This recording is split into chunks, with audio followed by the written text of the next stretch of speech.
उनके साथ महात्मा ज्योतिबा फूले थे, उनके साथ फातिमा शेख थी, उनके साथ उस्मान शेख थे। और जिन लोगों की आज हम हिमायत करते हैं वो हिमायती लोग महात्मा ज्योतिबा फूले और माता सावित्रीबाई फूले को मरवाने के लिए षड्यंत्र रच रहे थे। आज जिस भाईचारे की हम बात करते हैं उस भाईचारे में भाई तो हम हैं, भाई तो वो हैं और चारा हम हैं। और इस भाईचारे के बयार को लेकर बाबा साहब अंबेडकर 1935 में आए थे जालंधर में, और उस जालंधर के भाषण में कहा था कि जिन लोगों के बूते पर तुम अपने अधिकारों को प्राप्त करने की बात कर रहे हो वो लोग तुम्हें जमींदोज करना चाहते हैं। आज भी हम उस दौर में हैं जब हम दूसरे की गाड़ी में लटक के बारात के जश्न मनाने की तैयारी में हैं। परंतु बाबा साहब अंबेडकर के उस महान दुख को कैसे भुला पाएंगे? क्या आप लोगों को नींद आ जाएगी? क्या आप लोगों को सुकून मिल पाएगा कि जिस बाबा साहब अंबेडकर ने अपने रातों की नींद और दिन के चैन को खोया हो और रात सुकून से सो सके? मुझे नहीं लगता कि ऐसा संभव हो सकता है। Doctor Ambedkar welfare society of educational trust, जिसके साथ लगभग मैं 6 महीने से जुड़ा हुआ हूं, वैचारिक तौर पर, बौद्धिक तौर पर आज साक्षात्कार हुआ है और एक विचार बना है। भारत की 158 से अधिक जनसंख्या है और 158 करोड़ से अधिक जनसंख्या में से लगभग 5 लाख अम्बेडकराइट ऐसा सोचते हैं कि उनके पास खुद की संस्थाएं होनी चाहिए, उनके पास खुद के संस्थाएं होनी चाहिए। और अंबाला की टीम का मैं तहे दिल से धन्यवाद करता हूं कि उन्होंने इस पहल को हरियाणा की भूमि पर लेकर। बाबा साहब अंबेडकर इतना व्यापक स्वरूप है कि उसके ऊपर बोल पाना बाबा साहब अंबेडकर पर प्रश्न चिन्ह लगाना है, क्योंकि लाखों करोड़ों लोग बाबा साहब अंबेडकर के ऊपर काम कर रहे हैं। अभी तक बाबा साहब अंबेडकर को पूरा नहीं जाना गया है, अभी तक बाबा साहब अंबेडकर को पूरा नहीं जाना गया है, अभी तक बाबा साहब अंबेडकर की खुदाई चल रही है। हर रोज बाबा साहब अंबेडकर का एक नया स्वरूप हम लोगों के सामने आ रहा है। 1980 तक बाबा साहब अंबेडकर के चित्र नहीं मिलते थे, बाबा साहब अंबेडकर का साहित्य नहीं मिलता था, बाबा साहब के अंबेडकर के विचारों पर चर्चा नहीं होती थी, बाबा साहब के आंदोलन पर चर्चा नहीं होती थी, और बाबा साहब अंबेडकर को लगभग दफन कर दिया गया था। और इस दफन करने के पीछे बहुत बड़ा षड्यंत्र था, और वो षड्यंत्र ये था कि बाबा साहब अंबेडकर का जो दौर था उस दौर में बाबा साहब अंबेडकर को नजरअंदाज किया गया, और नजरअंदाज करते करते बाबा साहब अंबेडकर को बिल्कुल साइडलाइन कर दिया गया। और साइडलाइन इस तरीके से कर दिया गया कि ना तो समाचार पत्र में बाबा साहब अंबेडकर आते हैं, ना साहित्य में बाबा साहब अंबेडकर आते हैं, ना पुस्तक में बाबा साहब अंबेडकर आते हैं। और बाबा साहब अंबेडकर कौन है? भारत के सबसे पढ़े लिखे व्यक्ति, अपने दौर के सबसे अधिक पढ़े लिखे व्यक्ति, जिनके पास उस दौर में 3 सबसे बड़ी डिग्रियां, पीएचडी की, 3 अलग अलग विश्वविद्यालयों से डिग्रियां, उसके अलावा इकोनॉमिक्स में पीएचडी करने वाला भारत का नहीं अपितु पूरे एशिया का एक अकेला आदमी। पूरे एशिया में जब बाबा साहब अम्बेडकर ने पीएचडी किया था तो उस दौर में पूरे एशिया में कोई व्यक्ति इकोनॉमिक्स में पीएचडी नहीं था। उस आदमी को क्या कर रहे हैं? नजरअंदाज कर रहे हैं। वो व्यक्ति जिसे लिनलिथ को 1944 में उपाधि देते हैं कि डॉक्टर अंबेडकर 500 ग्रेजुएट के बराबर हैं, उस आदमी को साइडलाइन किया गया। वो व्यक्ति जिसके कहने पर साइमन कमीशन भारत में आता है और भारत में साइमन कमीशन आने के बाद केवल सबसे पहले बाबा साहब अम्बेडकर से चर्चा करता है, उस आदमी को साइडलाइन कर दिया गया। अब साइमन कमीशन जब भारत आया था तो हम लोगों ने किताबों में पढ़ा कि साइमन वो पे कहा ना हम लोगों ने कि साइमन कमीशन वापस जाओ। हमने साइमन कमीशन को काले झंडे दिखाए, हमने साइमन कमीशन मुर्दाबाद के नारे लगाए। कोई और नहीं था उसमें, हम लोग थे। हमने साइमन कमीशन का विरोध किया, जबकि बाबा साहब अम्बेडकर 6 फुट का आदमी, और मैं ये कहूंगा उस दौर का सबसे हैंडसम व्यक्ति, अपने दौर का सबसे स्मार्ट, सबसे हैंडसम और सबसे एजुकेटेड आदमी कोट पैंट पहन के ऐसे खड़ा है। और साइमन कमीशन आके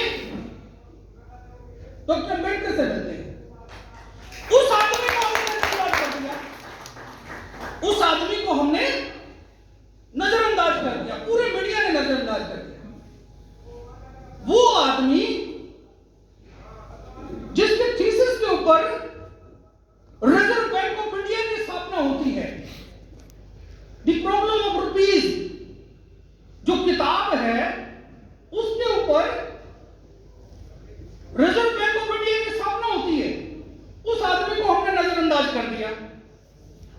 उसके बाद ब्रिटिश भारत में जो अंग्रेजों का शासनकाल रहा था, उस शासनकाल की पखियां उधेड़ने वाले आदमी को मीडिया ने नजरअंदाज कर दिया, पॉलिटिकल पार्टीज ने नजरअंदाज कर दिया, और बाबा साहब अम्बेडकर को यहां तक कह दिया गया कि डॉक्टर अम्बेडकर अगर ज्यादा उछल कूद करोगे तो मारे जाओगे, ज्यादा उछल कूद करोगे तो मारे जाओगे। परंतु उस आदमी ने 1934 में पुणे के एक भाषण में उसका जवाब दिया। बाबा साहब अम्बेडकर जवाब देते थे। 1934 में उन्होंने जवाब दिया कि मैं जिस दलित समाज में पैदा हुआ हूं, बड़े गौर से सुनने की बात है, इस बात को केवल एक आदमी समझ पाया था और उन्होंने बहुजन समाज को शासक बना दिया।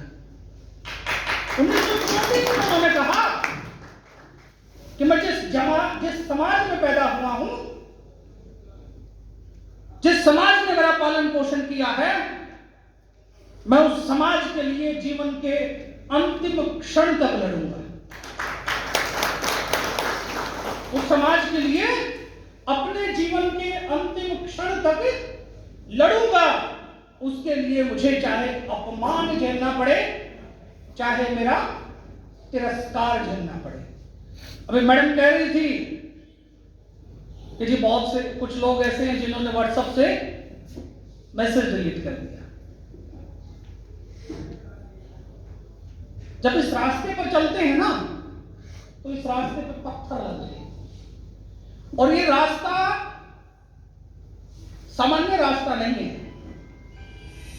इस रास्ते को आप जंग का मैदान समझ के आए। ये क्रिकेट और कबड्डी का मैच नहीं है, हर किसी ने कपड़े उतारे और आओ मैच लगाते हैं। ये जंग का मैदान है, और जब इस जंग के मैदान में उतरते हैं तो हम लोगों को अपने स्वाभिमान को नीचे रखना पड़ता है।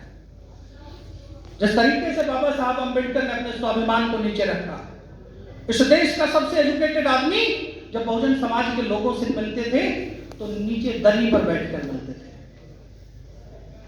जब उन्हें कोई तिरस्कार करता था तो वो हंसकर जवाब देते थे। और जब उस आदमी को नजरअंदाज किया गया और उस आदमी ने जब उस नजरअंदाजी को महसूस किया, तो नजरअंदाजी को महसूस करने के बाद बाबा साहब अंबेडकर ने अपने आप को स्थापित करने का काम किया। और वो स्थापना 1949 में होती है।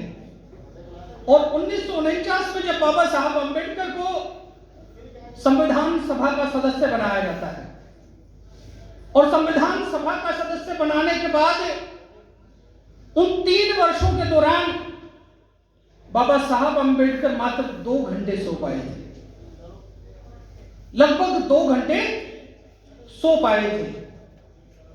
एक राइटर हैं, उन्होंने अपनी किताब का नाम लिखा है in the shadow of legend, in the shadow of A tiger, in the shadow of A tiger. तो बाबा साहब अंबेडकर को टाइगर कहते हैं। उस किताब में लिखते हैं कि जब बाबा साहब अंबेडकर संविधान समिति के सदस्य बने थे तो वो लगातार देश विदेश के संविधानों को अध्ययन करते जा रहे हैं, और अध्ययन करते करते इतने कार्यरत हो जाते थे, वो इतनी लो लगा लेते थे उस काम में कि बाबा साहब अंबेडकर ये भूल जाते थे कि अभी दिन निकल गया है या रात हुई है। और ऐसे आदमी को भारतीय मीडिया नजरअंदाज कर रहा है, पॉलिटिकल पार्टीज नजरअंदाज कर रही हैं। उसके बावजूद बाबा साहब अंबेडकर लगातार जो है वो आंदोलनरत रहते। पहली उद्घोषणा बाबा साहब 1934 में करते हैं कि जिस समाज में मैं पैदा हुआ हूं ताउम्र उसका कर्जदार रहूंगा और उसके लिए अपना संपूर्ण जीवन लगा दूंगा। दूसरी घोषणा बाबा साहब अंबेडकर फिर करते हैं 1934 में ही, और 1934 में जो दलित, पिछड़ा और जो दमित समाज है उसके उस संपूर्ण व्यवस्था को देखते हैं कि एक नया कपड़ा नहीं पहनने दिया जाता,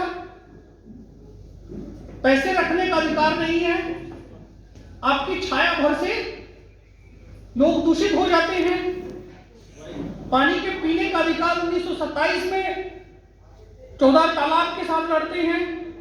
और उन सारी व्यवस्थाओं को वो देखते हैं, महसूस करते हैं, एनालाइज करते हैं, और उन एनालिसिस को भारतीय संविधान के फंडामेंटल राइट्स में लिख के जाते हैं।